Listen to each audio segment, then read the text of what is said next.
Quais são as consequências quando um jogador explora ao máximo uma tática ou estratégia? A NBA proíbe isso, especialmente quando dá vantagem grande a alguns jogadores. Antigamente, havia Wilt Chamberlain enterrando em lances livres e George Mikan forçando a criação da regra do goaltending por sua defesa dominante. Eles decidiram que não se pode tocar na bola enquanto ela desce para a cesta. Ou até mesmo Charles Barkley e Mark Jackson, abusando da habilidade de jogar de costas para a cesta para empurrar os defensores a partir de tão longe da cesta. Mas e quanto ao cenário atual da NBA? Quais jogadores exploraram tanto certos movimentos que a liga precisou intervir e mudar regras? É isso que vamos analisar neste vídeo. O movimento de arrancada do Kevin Durant. Lembra quando o Kevin Durant sempre usava esse movimento sempre que o defensor se aproximava? Ele ficou famoso por abusar de sua tática infame de arrancada para obter lances livres com frequência insana. Naquela época, os árbitros consideravam isso como uma falta de arremesso, porque tecnicamente era mesmo. Durant estava entrando em seu movimento de arremesso quando a falta era marcada, e os defensores cometiam a falta porque deixavam as mãos onde não deviam. São pontos fáceis quando o defensor está muito próximo. Mas isso faz você se perguntar por que nenhum outro jogador explorou esse movimento de forma tão descarada quanto Durant. Nem todos tinham capacidade para isso. A combinação única de Durant de ser um pontuador de elite junto com sua altura, seu controle de bola e seu corpo longo e magro fazia com que a única maneira de defendê-lo fosse chegar perto, ser físico e deixá-lo desconfortável. Era a única forma de tentar marcá-lo, aproximar e ser físico. Então, em retaliação, Durant popularizou o movimento rip-through como uma forma de dizer aos defensores para recuarem. Jogadores como Chris Paul também usavam esse movimento com frequência. Apesar de não ter o porte de Durant, ele se destacava por sua astúcia e habilidade. Esse movimento de rip-through foi intensamente estudado na última década. Em 2009 a 10, no terceiro ano de Durant, ele teve média superior a 10 lances livres por jogo. Desde então, ele nunca mais alcançou média tão alta de lances livres. Em 2012, os árbitros mudaram. Faltas não relacionadas ao arremesso dão posse de bola na lateral, não lances livres. O problema com essa mudança era que ainda era uma falta do defensor, e quando o time estava no bônus, você acabava recebendo lances livres do mesmo jeito. Basicamente, ainda era vantajoso continuar usando esse movimento repetidamente se você continuasse sofrendo faltas, então Durant continuou fazendo isso. Se ele pressiona o adversário com faltas, isso é vantajoso? Avançando 11 anos depois, na off-season de 2023, Monty McCutcheon, o chefe de desenvolvimento de árbitros, acreditava que ainda era restritivo o suficiente para exigir outra revisão. Ele citou essa posse de bola como exemplo. O jogador ofensivo Kevin Durant balança abruptamente os braços através do braço direito do seu defensor Nicolas Batum para iniciar o contato. Mas como Durant moveu a bola para cima enquanto estava de costas para a cesta, isso não será considerado uma tentativa legítima de arremesso, mas sim um movimento não relacionado ao basquete. A decisão seria não marcar falta e deixar o jogo seguir. Foi uma mudança enorme, pois finalmente trouxe uma desvantagem ao movimento. Ao fazer o rip-through sem marcação, você pode perder a bola e cometer turnover. Isso faz pensar por que demoraram tanto para revisar esse movimento. O fechamento Zaza.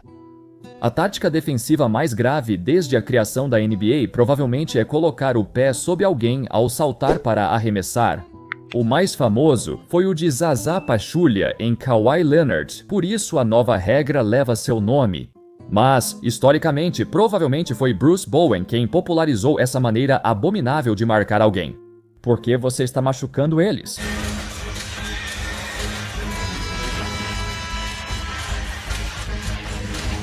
A questão é que, na época dele, Bruce Bowen foi avisado várias vezes pelo escritório da NBA para não fazer isso.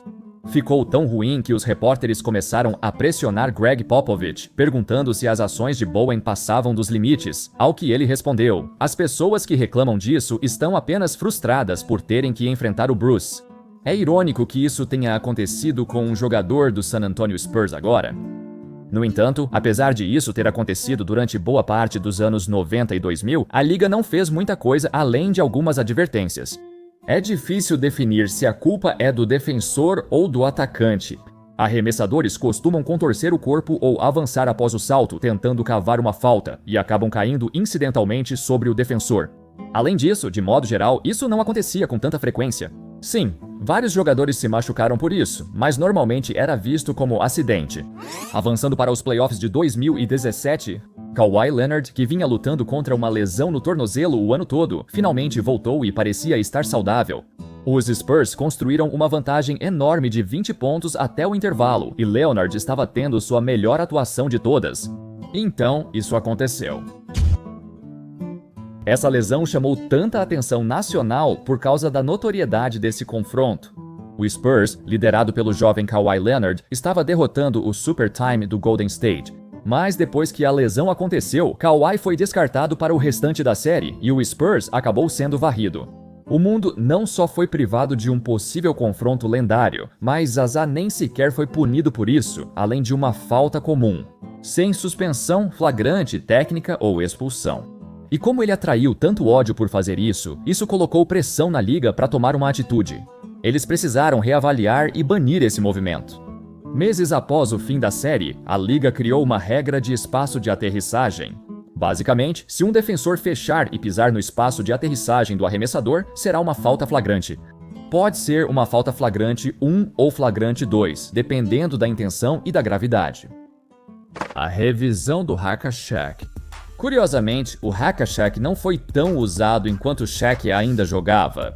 Naquela época, os times raramente usavam essa estratégia além do Shaq, talvez só um pouco com Ben Wallace, então era algo bem de nicho. No entanto, ao longo da década de 2010, com os ataques ficando cada vez mais difíceis de defender, as faltas intencionais se tornaram cada vez mais comuns. Ela foi usada contra jogadores como Andre Drummond, DeAndre Jordan e Dwight Howard. Veja só isso. Esses 3 jogadores detêm os 4 maiores recordes de lances livres tentados em um jogo. Alguns aspectos disso irritavam as pessoas. Primeiro, os times podem explorar isso e mandar os piores arremessadores de lance livre do adversário para a linha, cometendo faltas neles fora da bola. Agora, alguém poderia simplesmente dizer por que eles não praticam os lances livres para que isso não aconteça, mas a verdade é que sempre vai haver maus arremessadores de lance livre. Essa tática seguirá relevante até que algo mude. Além disso, não é divertido de assistir. Mesmo quando um time vence usando essa estratégia, os torcedores não gostam de ver, principalmente no fim dos jogos. Então, a NBA demorou muito para perceber isso. Qual é a melhor maneira de lidar com isso? Eles poderiam simplesmente dizer que você recebe uma falta técnica se cometer uma falta longe da bola, mas isso é meio ruim, porque faltas acontecem longe da bola o tempo todo. Fazer falta intencionalmente é uma estratégia legítima, usada desde o início do esporte, não só no basquete, mas em outros esportes. A NBA optou por proibir faltas longe da bola nos 2 minutos finais de cada quarto. Desde 2016, faltas intencionais longe da bola nos 2 minutos finais de cada quarto dão um lance livre e posse de bola ao adversário. Tecnicamente, o Hack-a-Shaq ainda existe. Você pode usá-lo em qualquer outro momento do jogo para tentar obter uma vantagem. Removeram essa regra só no fim dos quartos porque é a parte mais emocionante e não querem que faltas intencionais deixem o jogo lento. Agora, isso realmente reduziu o Hack-a-Shaq? A NBA disse que as faltas intencionais caíram 30% nos últimos anos, mas acredito que isso se deve principalmente à nova regra de falta de transição. Fugindo do assunto, nessa época, se você cometesse falta de caminho livre na transição, o outro time ganhava 2 lances livres e a posse de bola. Isso levou a muito menos faltas intencionais, porque a punição era bem severa. Então, não tenho certeza se a revisão do Hack-a-Shaq teve um papel nisso, mas no geral acho que o jogo é muito melhor se os times não fazem faltas de propósito. Isso torna o jogo mais rápido e emocionante, que é o que os fãs querem. Ninguém quer ver Dwight Howard cobrando 40 lances livres de novo. O chute de perna. Popularizado por Reggie Miller nos anos 1990 e usado por muitos arremessadores depois. Se um jogador arremessa e projeta as pernas à frente, tenta cavar falta do defensor. Durante boa parte da história, uma jogada como essa seria marcada como falta do defensor, e o antigo argumento de Reggie era que esse era simplesmente o jeito dele arremessar. Em fadeaways ou arremessos em movimento, os jogadores costumam estender as pernas, o que é natural no arremesso. Por exemplo, ao observar os fadeaways de Kobe, ele também estendia a perna. O mesmo vale para muitos armadores ao longo das gerações. Com o tempo, mais jogadores usaram o chute da perna para obter lances livres. Então a NBA decidiu revisar isso. Em 2012, o fato de Kobe e de Wade conseguirem muitas faltas ao esticar a perna nos últimos anos chamou a atenção da mídia. Com o esforço da NBA para punir simulações, jogadores que chutarem a perna de forma antinatural poderão ser multados por simulação. No entanto, todos rapidamente perceberam que ser multado após o jogo não fazia diferença. Eles assumiam o risco e simulavam para beneficiar seu time. Em 2018, o chute na perna foi novamente revisitado. Com a NBA sendo incrivelmente relaxada em relação às multas por simulação, eles decidiram mudar completamente a regra e marcar uma falta ofensiva em vez disso. Em 2021, com a ascensão de Trae Young ao destaque nacional, veio junto sua incrível habilidade de cavar faltas das maneiras mais inusitadas. Ele também utilizou ao máximo o chute de perna, então a NBA alterou a punição mais uma vez.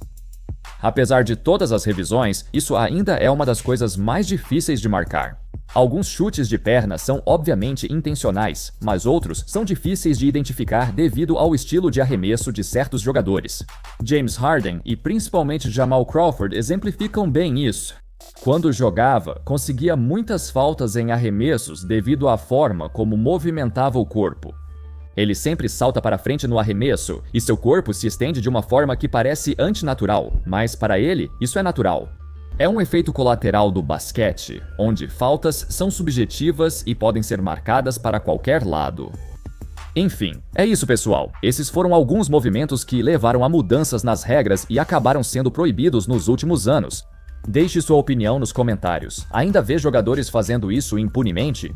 Mesmo com movimentos proibidos, nem todas as marcações são corretas. Lembra de outros movimentos proibidos nos últimos anos? Comente aí. Obrigado por assistirem. Espero que tenham gostado do vídeo e, como sempre, até a próxima. Valeu!